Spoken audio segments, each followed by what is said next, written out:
La loi 1, livre I, séance 13. 29 janvier 1981. Ra, je suis Ra. Je vous salue dans l'amour et la lumière du Créateur infini. Je communique maintenant. Interlocuteur, tout d'abord je voudrais vous demander de m'excuser de poser tant de questions stupides pendant que je cherche ce que nous devrions faire. Je considère que ce que nous faisons est un grand honneur et privilège, et aussi d'être d'humbles messagers de la loi 1. Je crois à présent que la manière de préparer ce livre est de commencer au début de la création et suivre l'évolution de l'homme sur Terre, tout en recherchant à tout moment comment la loi 1 a été utilisée. Je voudrais aussi donner pour titre à ce livre Telophone, la loi 1, et je voudrais citer comme auteur Ra. Seriez-vous d'accord avec cela? Ra, je suis Ra. Votre demande n'est pas claire. Voudriez-vous s'il vous plaît citer comme des demandes séparées chaque domaine? D'accord? Interlocuteur, premièrement, je voudrais commencer au début de la création,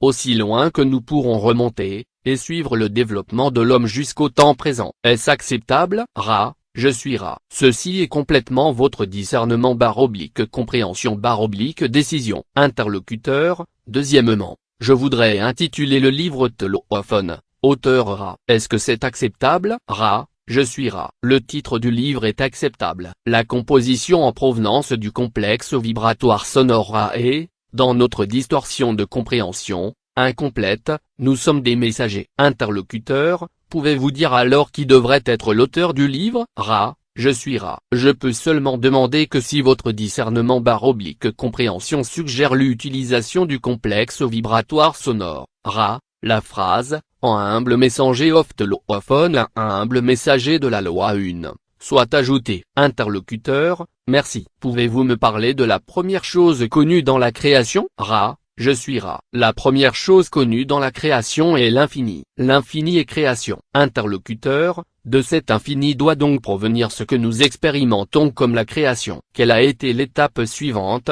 ou le développement suivant? Ra, je suis Ra. L'infini a pris conscience. Cela a été l'étape suivante. Interlocuteur, après ceci, qu'est-ce qui est venu ensuite? Ra, je suis Ra. La prise de conscience a mené à la focalisation de l'infini en infinie énergie. Vous avez nommé cela par divers complexes vibrationnels sonores, le plus commun à vos oreilles étant logos ou amour. Le créateur est la focalisation de l'infini en un principe ayant pris conscience ou étant conscient, nommé par nous, de manière à ce que nous approchions au maximum de la création de compréhension / apprentissage dans votre langage, infini intelligent. Interlocuteur, pouvez-vous dire quelle est l'étape suivante? Ra, je suis Ra. L'étape suivante est toujours, dans ce nexus d'espace / temps de votre illusion, en train de poursuivre sa progression comme vous pouvez le voir dans votre illusion. L'étape suivante est une infinie réaction au principe créateur qui suit la loi 1 dans une de ses distorsions primales,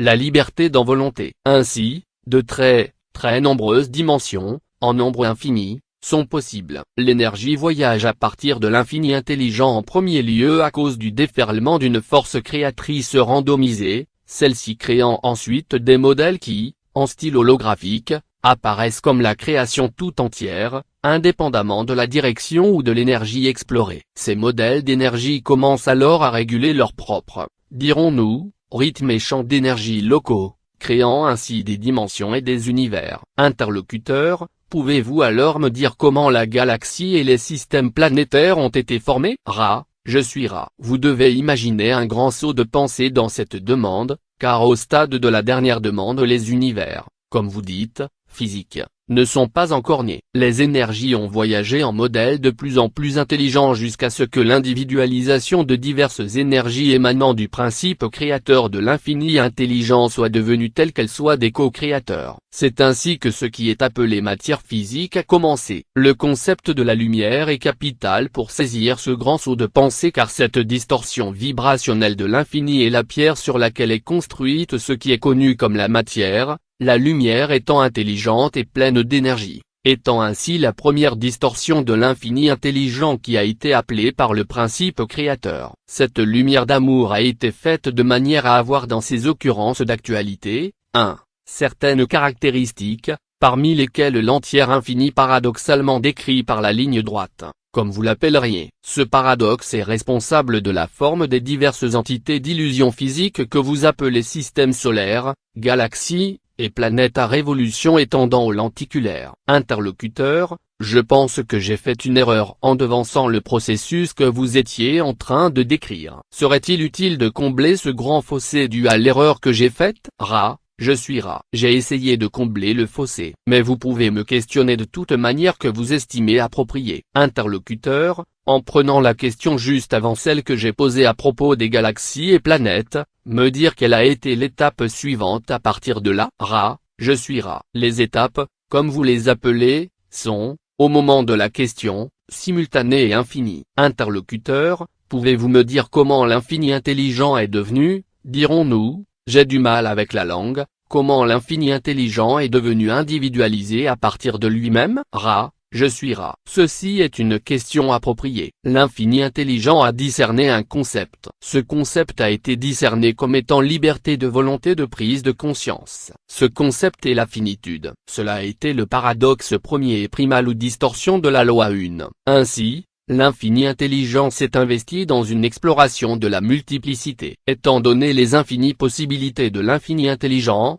il n'y a pas de fin à la multiplicité. L'exploration est dès lors libre de se poursuivre dans un éternel présent. Interlocuteur, est-ce que la galaxie dans laquelle nous nous trouvons a été créée par l'intelligence infinie, ou bien a-t-elle été créée par une portion de l'intelligence infinie? Ra, je suis Ra. La galaxie et toutes les autres choses matérielles dont vous avez conscience sont des produits de portions individualisées de l'infini intelligent. Chaque exploration commençait à son tour, trouver son point de focalisation et est devenu co-créateur. En utilisant l'infini intelligent, chaque portion a créé un univers et en permettant au rythme du libre choix de circuler, en jouant avec le spectre infini des possibilités, chaque portion individualisée est devenue un canal de transmission pour l'amour/lumière vers ce que vous pourriez appeler l'énergie intelligente, créant ainsi les lois naturelles de chaque univers particulier. Chaque univers, à son tour, s'est individualisé en un point de focalisation devenant à son tour un co-créateur et permettant de poursuivre la diversité, créant ainsi de nouvelles énergies intelligentes régulant ou suscitant l'apparition de lois naturelles dans les modèles vibrationnels de ce que vous appelleriez un système solaire. Ainsi, chaque système solaire a son propre, dirons-nous système coordonné local de lois naturelles illusoires. Il doit être compris que chaque portion, si petite soit-elle, de toute densité ou modèle illusoire contient, comme dans une image holographique, le créateur unique qui est l'infini. C'est ainsi que tout commence et finit par un mystère. Interlocuteur, pouvez-vous me dire comment l'infini individualisé a créé notre galaxie et si c'est la même portion qui a créé notre système planétaire et, dans l'affirmative, comment cela s'est-il produit? Ra, je suis Ra. Nous avons peut-être mal perçu votre demande. Nous étions sous la distorsion / impression que nous avions répondu à cette demande particulière. Voulez-vous reformuler la demande? Interlocuteur, je me demande si le système planétaire dans lequel nous nous trouvons maintenant a été créé en entier en une fois, ou si notre Soleil a été créé en premier et les planètes ensuite. Ra, je suis Ra. Le processus, dans votre illusion, se déroule du plus grand vers le plus petit. Ainsi, le co-créateur, en individualisant la galaxie, a créé des modèles d'énergie qui se sont ensuite focalisés en des foyers multiples d'autres prises de conscience conscientes de l'infini intelligent. C'est ainsi que le système solaire dans lequel vous expérimentez l'habitation a ses propres modèles, rythmes et lois naturelles qui lui sont uniques. Cependant, la progression se fait depuis l'énergie spiralante de la galaxie vers l'énergie spiralante solaire, vers l'énergie spiralante planétaire, vers les circonstances expérientielles d'énergie spiralante qui initient la première densité de prise de conscience de la conscience des entités planétaires. Interlocuteur, pouvez-vous me parler de cette première densité d'entités planétaires? Ra, je suis Ra. Chaque étape récapitule l'infini intelligent dans sa découverte de la prise de conscience. Dans un environnement planétaire, tout commence dans ce que vous appelleriez le chaos, l'énergie non dirigée, et l'aléatoire dans son infinitude. Lentement, selon vos termes de compréhension, il se forme un foyer de conscience de soi. C'est ainsi que fonctionne le Lego. La lumière arrive pour former l'obscurité, en suivant les modèles et rythmes vibratoires du co-créateur, construisant ainsi un certain type d'expérience. Ceci commence avec la première densité, qui est la densité de la conscience. la vie minérale et aquatique sur la planète apprenant du feu et du vent la conscience de l'être. Ceci est la première densité. Interlocuteur, comment cette première densité progresse-t-elle ensuite vers une plus grande prise de conscience? Ra, je suis Ra. L'énergie spiralante, qui est la caractéristique de ce que vous appelez lumière, se déplace en ligne droite spiralante, donnant ainsi aux spirales un inévitable vecteur vers le haut, vers une actualité plus compréhensive en ce qui concerne l'infini intelligent. Ainsi, l'actualité de première dimension tend vers les leçons de deuxième densité d'un type de prise de conscience qui inclut la croissance au lieu de la dissolution ou le changement aléatoire. Interlocuteur, pourriez-vous définir ce que vous entendez par croissance? Ra, je suis Ra. Figurez-vous, si vous voulez, la différence entre la vie minérale ou aquatique de première vibration, et les êtres de deuxième densité inférieure, qui commencent à se déplacer autour et sur son actualité. Ce mouvement est la caractéristique de la deuxième densité,